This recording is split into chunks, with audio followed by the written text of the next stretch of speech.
আসসালামু আলাইকুম রহমতুল্লাহি ওয়া বারাকাতুহু। আজকে আপনাদেরকে একটা জিনিস শেখাবো কিভাবে আপনারা গরুর ঘরের মশা তাড়াবেন এবং কয়েলের খরচ কমাবেন।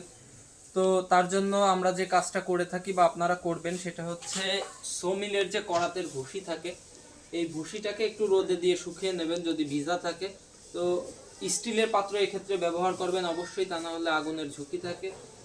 আপনাদের অনেকেরই বাড়িতে পুরানো ডেকসি বা ডিশ অনেক কিছুই থাকতে পারে, যে আপনারা যে কোনো একটা ব্যবহার করতে পারেন। তো এই সোমিলের ভুসিটা আমরা মশা তাড়ানোর জন্য ব্যবহার করতে থাকি। চারিদিকে বেশ ভালো মতো ছড়াই দেবেন। এর পাশাপাশি যেটা নেবেন সেটা হচ্ছে ধূপ। বাজার থেকে যে ধূপ আছে এই ধূপটা নেবেন। ধূপটা নিয়ে বেশ ভালো পরিমাণে ছিটিয়ে দেবেন।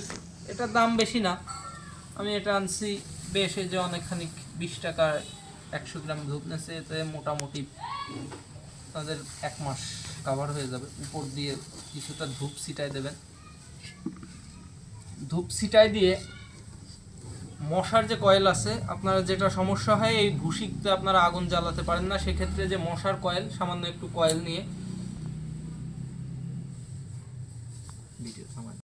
কয়েলটা জ্বালিয়ে এই ভুসির মাঝখানে আপনারা খাড়াভাবে এভাবে রেখে দেবেন।